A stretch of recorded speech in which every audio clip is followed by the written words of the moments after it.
sur l'ordinateur, voilà. Et du coup, c'était un petit peu la petite question en mode est-ce que ça va, ça se passe bien pour vous là pour le backtest qui est en cours. Alors les premiers qui sont arrivés, j'ai posé la question. En vrai, on fera à des moments un peu plus, on va dire, du global. Quand on se divisera en groupes et qu'on fera les exercices, on reviendra sur votre backtest, mais c'était déjà savoir si quelqu'un a une question ou si vraiment quelqu'un a un frein qui l'empêche d'avancer actuellement dans son backtest, quoi.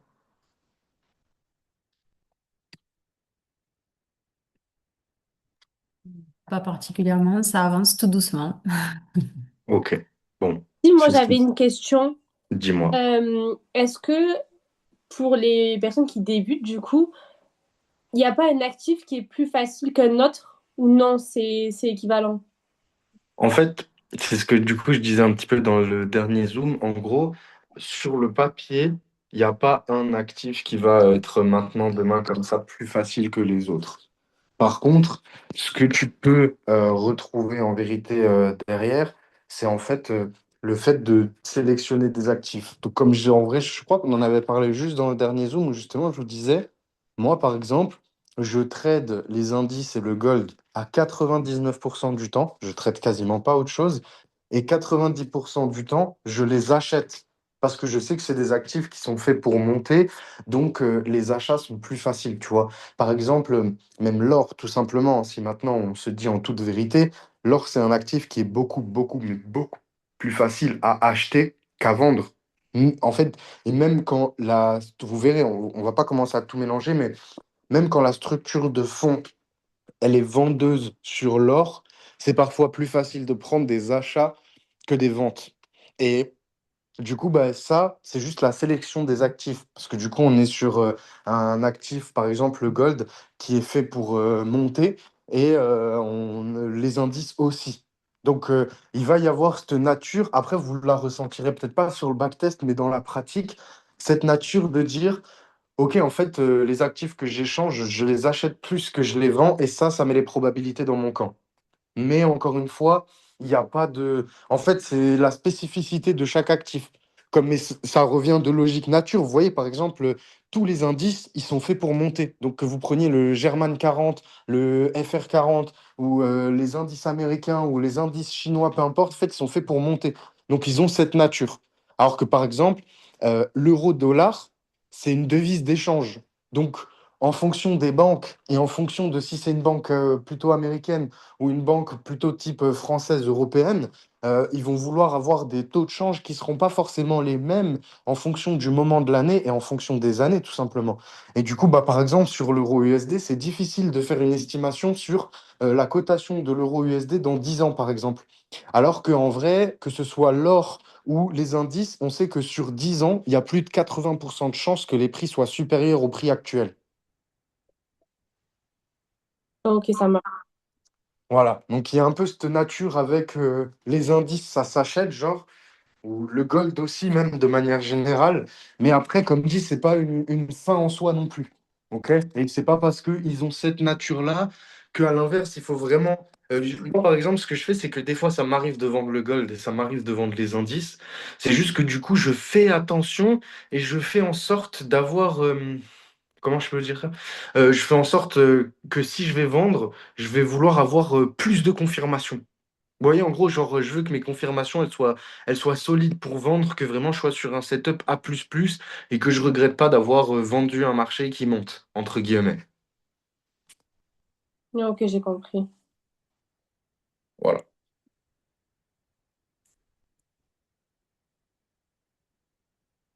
Est-ce que vous avez d'autres questions?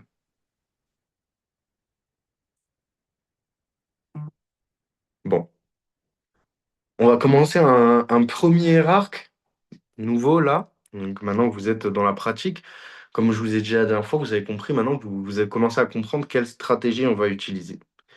Maintenant, vous allez voir que on va travailler sur pas mal de choses autour pour comprendre en fait c'est quoi la suite. Parce qu'une stratégie en soi, c'est pas ça qui va définir la rentabilité. Ok? C'est tout le travail qu'il va y avoir autour.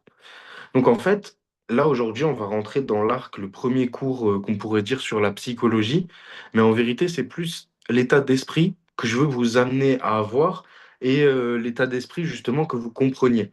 Parce qu'en fait, ce qu'il faut savoir, c'est qu'une fois que vous aurez confiance en la stratégie et que vous saurez utiliser la stratégie, bah, en fait, il va se passer un truc, c'est que littéralement, à ce moment-là, vos résultats, ils vont dépendre de vous.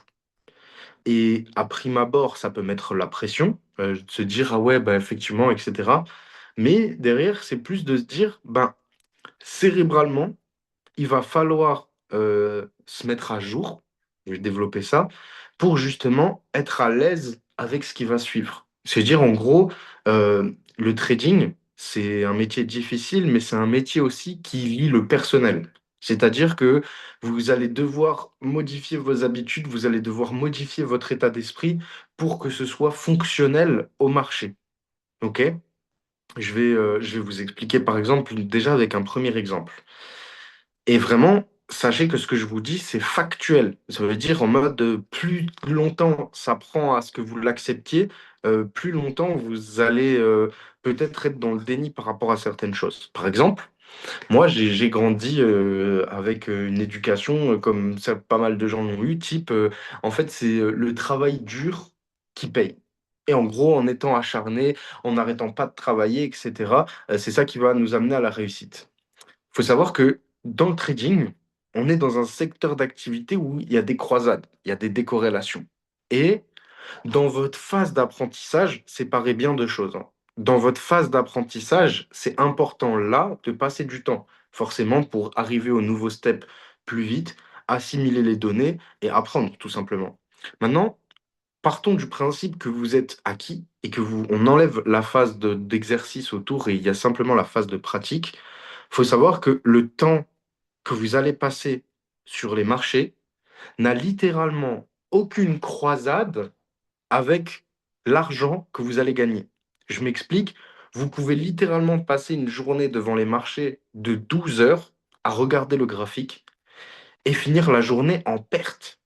Donc avoir donné 12 heures de temps, 12 heures d'énergie, 12 heures d'énergie émotionnelle et avoir perdu de l'argent à la fin de la journée. Tout comme à l'inverse, vous pouvez avoir accordé 15 minutes d'attention au marché et finir la journée en profit, voire même avoir une profitabilité folle par rapport au temps que vous avez passé avec les marchés. Ça, c'est déjà un premier point qu'il faut comprendre parce que du coup, il y a plein de gens qui vont avoir ce truc. En fait, c'est vraiment quand je vous disais de le scinder. Moi, par exemple, j'ai eu du mal à le scinder. Puisque du coup, pendant longtemps, en fait, une fois que j'avais déjà appris, je continuais à passer un temps monstrueux sur mon trading chaque jour et ça m'a porté préjudice. Puisqu'en fait, ça m'a amené gentiment, au final, puisque j'avais l'impression de travailler et que c'était nécessaire pour réussir, mais ça m'a amené gentiment vers de l'overtrading. OK? Et ça, c'est un exemple. OK? Déjà, du fait que le temps passé n'a aucune corrélation avec l'argent gagné. C'est dans les métiers d'internet, ça devient beaucoup comme ça, mais c'est quelque chose où si vous n'avez pas l'habitude d'une fonction où en gros le résultat n'est pas garanti, juste il va falloir s'y habituer. Et c'est là où vous allez comprendre, déjà, premier point, ça va être important de préserver votre capital mental. OK? Parce que bah, pareil, règle numéro un, c'est protéger son capital financier parce qu'il faut de l'argent pour pouvoir revenir. Mais règle numéro 2, il faut un cerveau fonctionnel pour pouvoir revenir trader demain. Ça veut dire que réellement, genre, alors encore une fois, hein, là je parle de surcharge mentale. À l'inverse, il faut pas aller dans le truc de bah vas-y, je passe 10 minutes dans la journée et puis c'est comme ça, un jour ça finira par payer. Ok?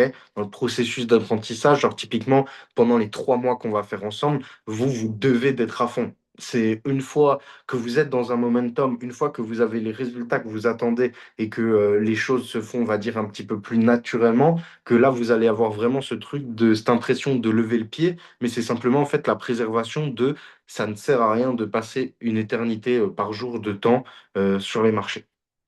OK? Dans le même cas de figure, par exemple, c'est normal de perdre pour gagner. D'accord? Donc typiquement, par exemple, généralement quand on est débutant et tout, le stop loss, qu'on parle de 1 ou qu'on parle de 5, il a tendance à amener de la frustration et de la remise en question. Maintenant que vous voyez que vous travaillez avec des RR positifs et qu'en fait, il vous suffit de 50% de win rate pour être rentable, Bah, en gros, ce que vous devez comprendre du coup par là, c'est que c'est grâce au stop loss que vous gagnez de l'argent. Puisqu'en fait, en gros, c'est impossible de gagner tout le temps. Mais le fait qu'il y ait une stratégie avec des RR fixes et des limites qu'on va démontrer, eh bien, ça vous rend profitable. Donc, c'est de comprendre que, par exemple, vous allez, genre en gros, là, je vous le dis, hein, quand vous allez vous lancer là, peut-être que ce sera une période facile, peut-être que ce sera une période difficile. Dans les deux cas, peu importe, ce qu'il faut, c'est que vous arriviez avec rigueur, discipline et bonnes habitudes. OK? Et c'est ce truc avant où, bah, parfois, quand on se lance, on peut se lancer sur une série de stop loss. Ou par exemple, chez les traders, il y a un dilemme, c'est généralement quand on a un compte tout neuf, le premier trade, il fait toujours stop loss. Vous voyez, un peu des mythes comme ça que les gens se rentrent et se re-rentrent dans leur esprit, alors qu'en fait, en gros, en vérité, c'est que dans leur esprit. Et c'est ce truc où justement, on va avoir une attache monétaire, on va revenir dessus juste après, mais où du coup, bah, clairement, en gros, finir une journée en perte ne veut pas dire que c'était une mauvaise journée. Et ça, pareil, il va falloir le réencoder dans votre esprit. Finir une journée en rouge, c'était pas forcément une mauvaise journée, parce qu'il y a des setups à plus qui SL. Et c'est OK, c'est normal. OK? Dites-vous pas, par exemple, là, si je dois vous dire, depuis 2025, par exemple, mes résultats, ils ont explosé. J'ai fait des très bonnes statistiques. J'ai fait des très bonnes statistiques en termes de payout. Mon scaling plan se passe bien. Mais à l'intérieur de ça, je peux vous citer au moins 3 ou 4 moments où j'ai mangé plus que 4 SL d'affilée. Pourtant, si j'avais envie de me soumettre moi-même à de la psychose, eh ben, j'aurais pu être là en mode ouais, mais en fait, si ça se trouve, c'est ma stratégie qui ne marche pas parce que normalement, je suis censé gagner tout le temps. Vous voyez, il n'y a pas cet état d'esprit de pression dans le sens où, de toute façon, on fait le taf dans le bon ordre, on prend confiance en la stratégie, mais juste comprenez vraiment, genre, pour gagner, il faut perdre. Ça fait partie de la deuxième règle. Et en fait, le troisième point quand on commence à introduire, à parler de développement personnel et de psychologie, c'est en fait, il faut que vous compreniez pourquoi foncièrement le trading, c'est aussi difficile aux yeux des gens. Ça part de là en vrai. Comprendre le point de base du mécanisme qui fait que c'est problématique chez 99% des utilisateurs, c'est quoi? Parce que finalement, si 99% des utilisateurs ont un problème avec, c'est peut-être qu'ils ont un problème commun. Le problème commun, c'est l'argent. OK? Là, on rentre dans un sujet un petit peu plus global, mais en fait, l'argent, déjà, il faut comprendre qu'il y a 2 points. Le premier, c'est que si vous vous intéressez un petit peu aux neurosciences, vous verrez que vu qu'on vit dans un monde capitaliste et que l'argent achète pratiquement tout, on s'entend quand je dis pratiquement tout, ça achète pas les relations humaines, ça achète pas le bonheur, ça achète pas l'amour, etc. Mais autrement, dans la vie, je pense qu'on a tous conscience, ça paye des vacances, ça remplit le frigo, ça achète une voiture, enfin bref, ça permet de vivre, ça permet de faire plaisir à ses proches, j'en passe, voilà. Mais du coup, ça veut dire quoi? Ça veut dire que l'argent, dans la vie, c'est le nerf de la guerre. Puisque, bah, peut-être pas vous personnellement, mais si vous regardez autour de vous, je suis prêt à parier que 80% des gens que vous connaissez ou que vous côtoyez sont des personnes qui travaillent pour l'argent. OK? Foncièrement, c'est pas des personnes qui, à ce moment T précis, sont absolument fans de leur métier et des pratiques qu'ils sont en train de faire, c'est des personnes qui travaillent pour avoir soit un poste de carrière, mais pour gagner beaucoup d'argent, soit avoir une protection pour avoir une garantie vis-à-vis de l'emploi. Mais bref, tout corrèle à l'argent et même plus forcément au bonheur. Et du coup, ce qu'il faut comprendre derrière, c'est que dans un monde où l'argent est aussi important, eh ben en fait, l'argent, ça impacte sur nous comme de la drogue. Je vous donne un exemple simple. Imaginez-vous là, fermez les yeux. Et imaginez que demain matin, quand vous vous levez, vous recevez un virement de 1 million d'euros. Si vous visualisez vraiment cette arrivée d'argent sans même vous demander ce que vous allez faire avec, vous allez voir que votre corps va commencer à vous générer de l'endorphine en fait, et de la dopamine. Donc en fait, ça va générer en gros la même chose qu'une addiction. La même chose que quelqu'un un alcoolique qui a envie de boire de l'alcool, un drogué qui va se droguer, ça va avoir littéralement la même fonction. Et c'est de comprendre que du coup, dans le monde dans lequel on vit, sur notre esprit, l'argent va impacter euh, aussi fort que la drogue, voire plus fort, parce qu'en fait, j'ai même envie de vous dire que du coup, il faut de l'argent pour aller acheter de la drogue. Donc, comprenez inconsciemment le mécanisme puissant et l'ancrage qu'il y a autour de l'argent. Maintenant, le fait de comprendre ça, c'est de comprendre que bah, du coup, forcément, les gens, quand ils viennent échanger sur les marchés, et que comme on l'a vu avant, il y a des journées où on peut perdre de l'argent et des journées où on peut gagner, si émotionnellement et psychologiquement, vous n'y êtes pas à minima préparé, c'est normal que ce soit le bordel. Et en fait, il y a déjà ce premier point, dont on reviendra plus tard, et il y a le deuxième point qui est en fait les propres firmes et l'opportunité au sens plus global. Dans le sens où, en fait, bon, vous avez compris, le trading, c'est pas un plan sous. Ça veut dire c'est pas la première solution bidon pour pouvoir commencer à gagner de l'argent demain. Mais à l'inverse, quand c'est fait sérieusement et sur le long terme, c'est un business qui a en fait un scaling absolument infini. Puisque aujourd'hui, même avec les propres firmes, eh ben, en fait, vous pouvez scaler votre capital à l'infini et en fait réaliser des pourcentages et des payouts qui sont des multiplicateurs par rapport à votre capital réel complètement dingues. Mais justement, quand on parle des propres firmes, ben en fait, les propres firmes, elles sont arrivées avec quoi? Parce que les propres firmes, les premières, elles sont arrivées en 2013.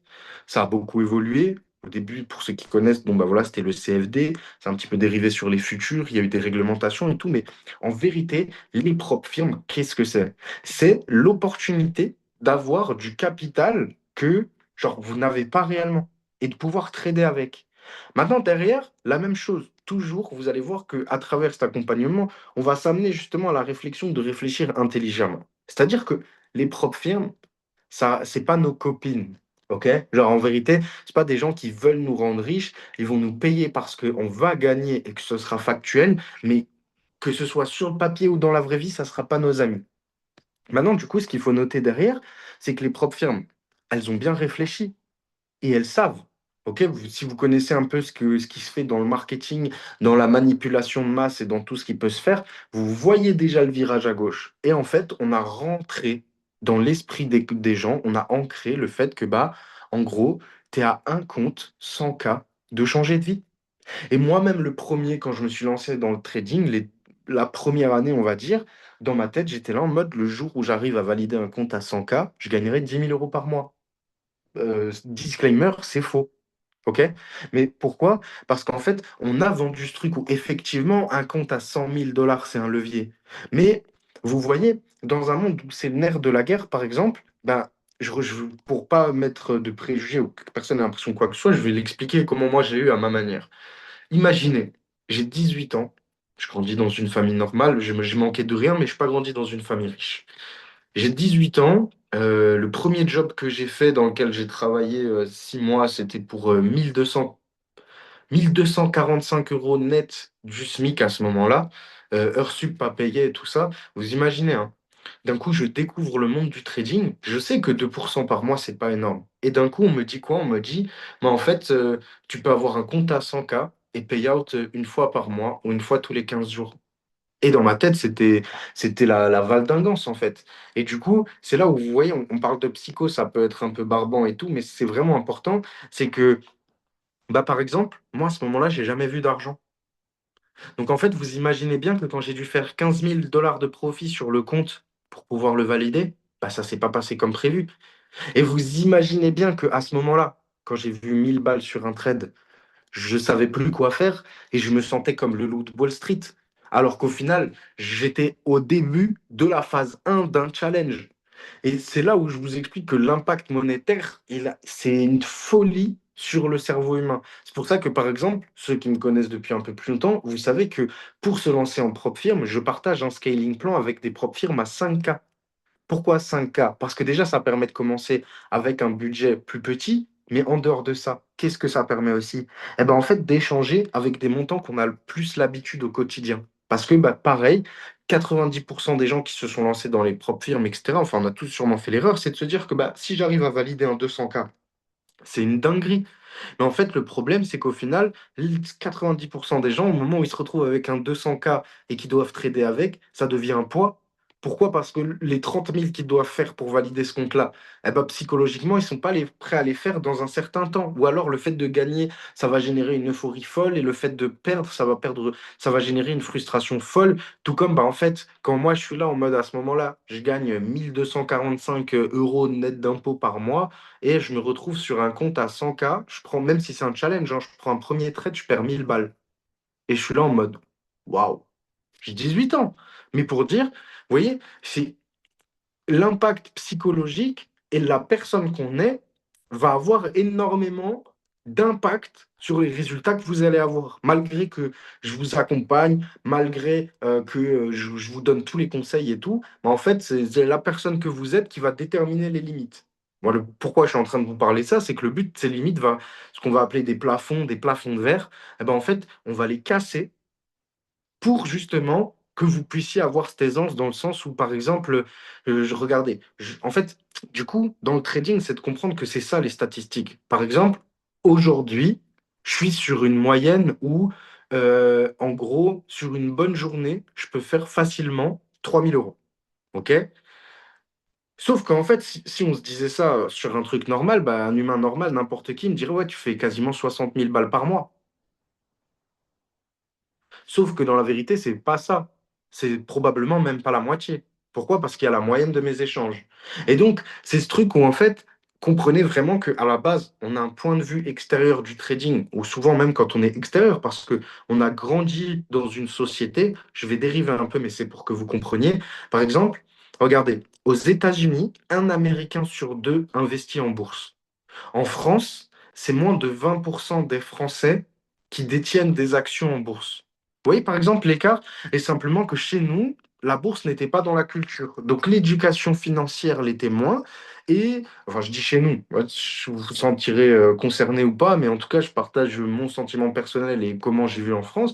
Mais du coup, il y a vachement ce truc de l'éducation financière n'a pas été apprise. On parle beaucoup d'économiser son argent, mais pas de l'investir. On parle beaucoup d'échanger son temps contre de l'argent, notamment via le salariat, mais pas forcément grâce à tout ce qu'on peut faire aujourd'hui via l'indépendance, le freelance, etc. Bon, là, on dérive un peu, mais pour dire, en fait, il y a la mentalité avec laquelle on a grandi qui n'est pas en accord avec le monde du trading, en fait. En gros, si vous voulez, la mentalité française de base et tout ce qu'elle englobe, eh ben, en gros, pour être dans la finance, il faut juste faire l'inverse. OK?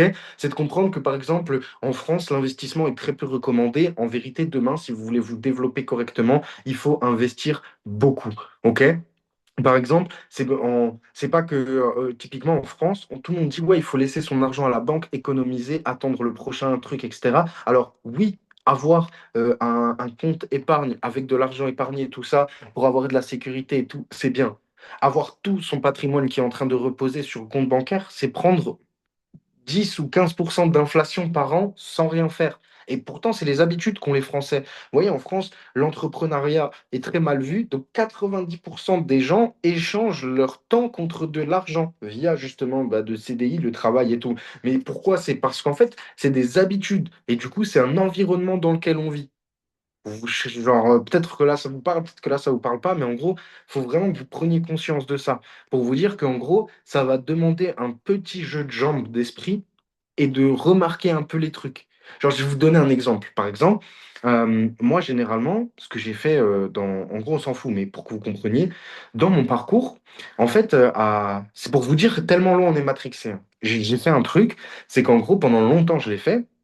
En fait, le jeu, c'était, j'ai un compte épargne avec une épargne minimum et je le remplis, je le remplis, je le remplis, je le remplis. Et passer un certain montant, eh ben, en fait, je prenais une décision sur un placement. Soit c'était en bourse, soit c'était sur un compte ailleurs. Voilà, et j'avais plusieurs possibilités, mais en gros, je ne laissais pas cet argent à la banque. Et en fait, dites-vous, à chaque fois que j'avais passé ce palier-là et que du coup, j'ai fait un investissement, donc d'argent que je pouvais récupérer plus tard ou que j'ai investi, voilà, de montres, IMO, peu importe, etc. Mais en gros, où je l'ai fait, eh ben, dites-vous, juste après, d'un coup, je me sentais SDF. Mais pourquoi? Parce que, en vrai, l'argent n'avait pas disparu, je fais un investissement. Mais juste parce qu'il était sorti du compte bancaire, et au fond, pour vous dire, ça me fait encore ça.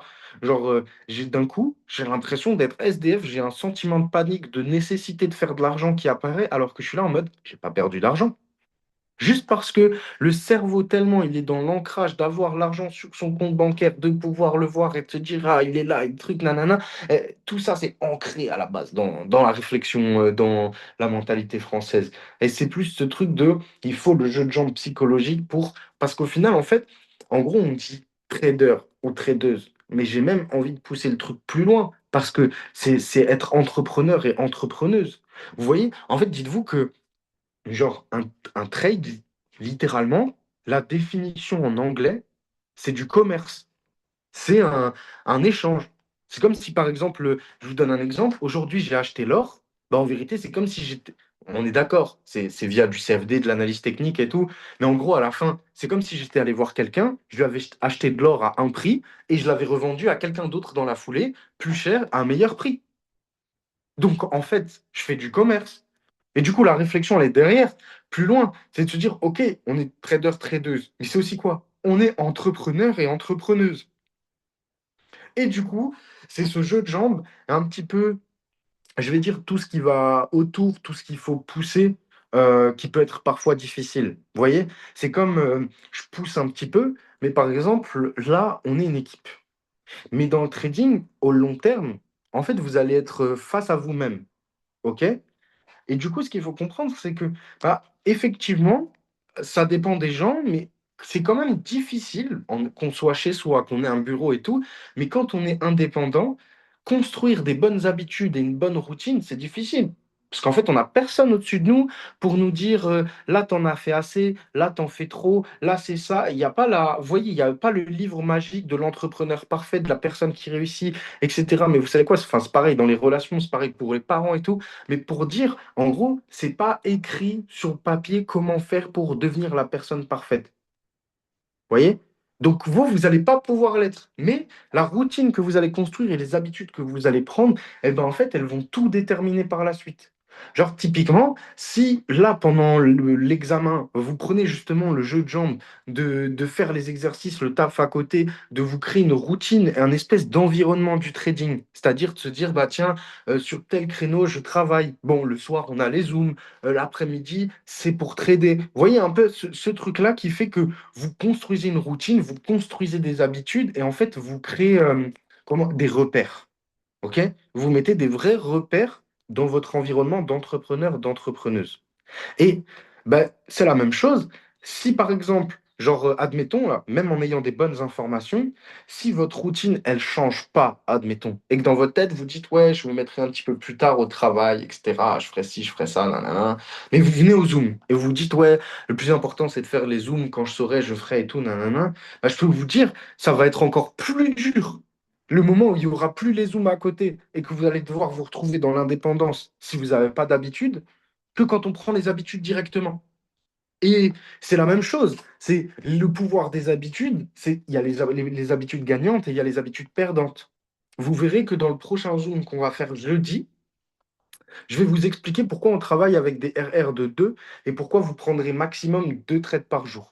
Vous allez comprendre dans la suite du cours sur la psycho, mais en gros, vous allez voir qu'on on va poser un cadre. Un cadre, on va aussi poser des repères pour que vous puissiez travailler à l'intérieur dedans, mais en fait que vous ayez la vue sur ce que vous faites. Je sais pas si vous voyez un peu ce que je suis en train d'expliquer, mais c'est vraiment ça l'objectif. OK? Et après, de pouvoir travailler consciemment.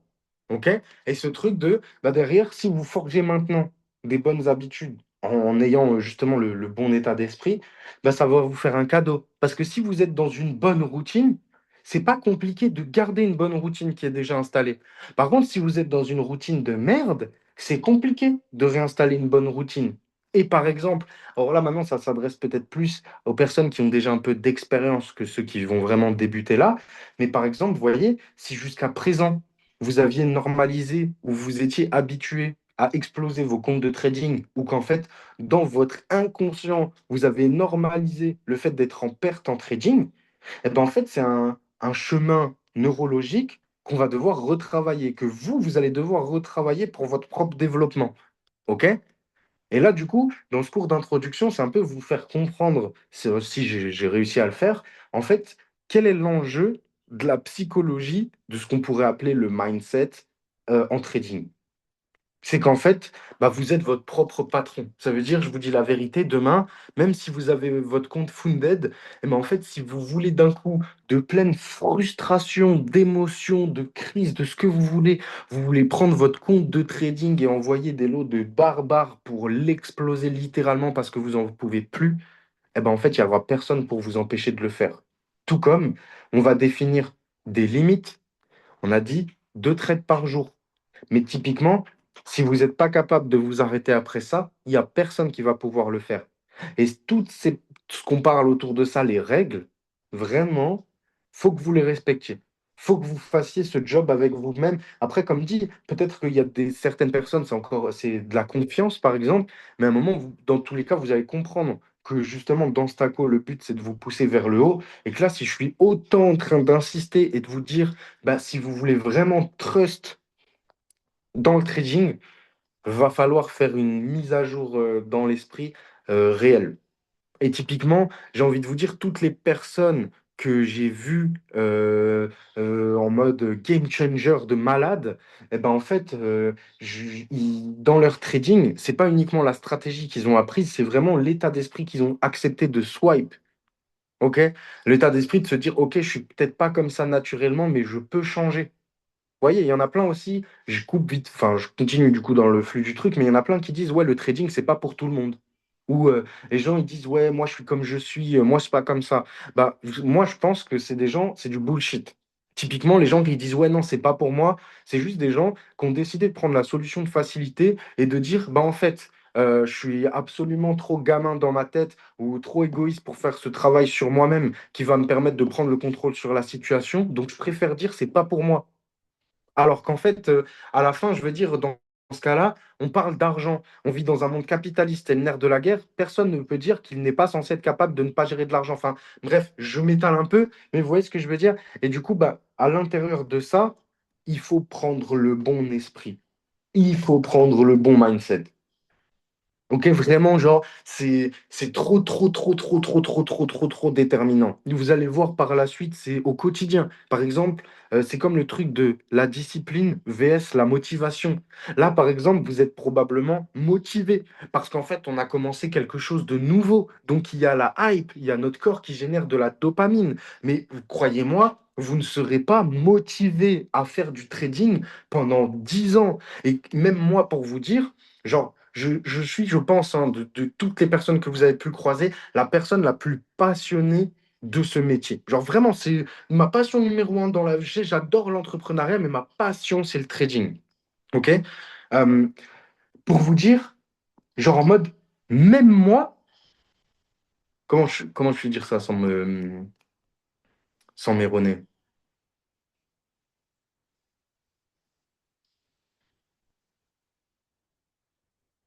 Genre même moi qui ai une passion absolue, comment je peux dire ça?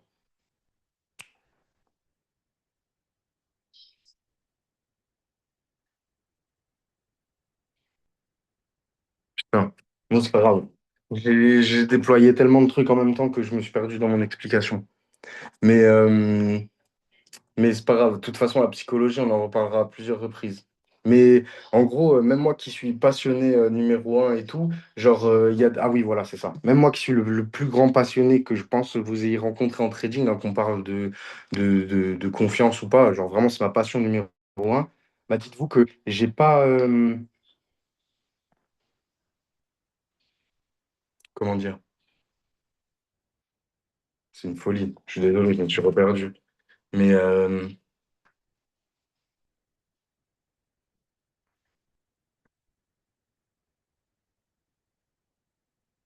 Est-ce que c'est un rapport avec la discipline? Malgré que Ah tu oui, sois voilà, c'est passionné, il ça. faut de la En gros, discipline. même moi qui suis le passionné numéro 1, eh ben en fait, il y a des week-ends, je suis pas motivé. Genre là, par exemple, la semaine dernière, pour moi, c'était une semaine grave solide. Et le fait que vendredi, samedi, dimanche, il y ait une grosse coupure, ben, lundi, c'était trop dur. Et lundi matin, même si je kiffe ce que je fais, lundi matin, je me suis levé et j'étais là en mode, Pouah, si je pouvais, je dormirais toute la journée, j'en branlerais pas une, alors que je suis le passionné numéro 1. Donc en fait, oui, je me suis perdu, mais c'était pour dire. la motivation, ça dure un temps, mais ce qui va vous permettre de durer à travers le temps et de littéralement construire l'empire, c'est la discipline. Et la discipline, c'est le fait de dire, OK, le job, c'est ça, la limite, c'est ça, je les respecte. Le fait que je respecte, ça va me permettre d'avoir confiance en moi, de développer cette confiance en moi, parce que je saurais que même si j'ai pas réussi, bah, je me suis mis une limite et je me suis tenu à cette limite. Même si ma psychologie essayait de me jouer des tours, même si le marché essayait de me montrer qu'il y avait peut-être encore une opportunité, j'ai respecté. Et ensuite, c'est cette justement discipline mise aux bonnes habitudes qui vous fait construire l'empire. Mais croyez-moi, même après 8 ans de trading, je veux dire, il y a des semaines, des matins où je me lève et je suis là en mode, j'ai pas envie. Genre, alors que si on me disait, tu voudrais changer ton métier pour quelque chose d'autre, je dirais, je veux le changer pour rien au monde. Mais pour dire, en fait, la motivation, c'est même plein de gens qui disent, ouais, je manque de motivation et tout. Mais en fait, la motivation, c'est juste un temps. C'est comme la pilule bleue, en mode ça te génère de la hype, t'es content un temps, mais en fait, c'est pas le vrai travail. Le vrai travail, il se fait justement dans la construction méthodique chaque jour, d'empiler morceau par morceau, en fait, la construction de l'empire, littéralement. Donc voilà, j'ai fait déjà ce premier tour.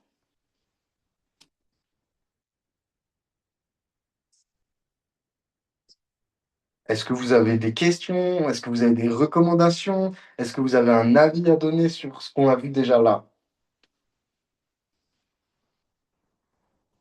Je vous ai envoyé 300 trucs en même temps, mais c'est pour le cours d'introduction et j'espère en fait, vraiment, le truc à retenir là de tout ce que je vous ai dit, c'est que le développement personnel et la psychologie, c'est au moins plus important que tout le travail que vous allez faire sur votre graphique.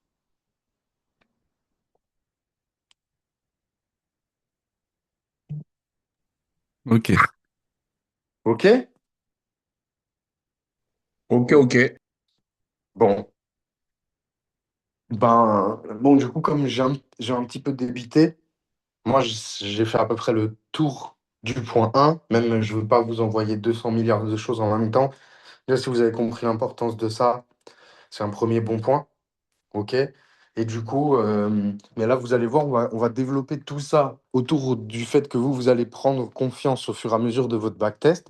Et maintenant qu'on a fait l'introduction à la psychologie humaine, on va dire, eh ben, jeudi, on va se retrouver pour justement déterminer les limites et les objectifs de notre plan de trading. Parce que du coup, les 6 listes, enfin la liste des 6 points avant de prendre une position, c'est un peu notre to-do list. OK?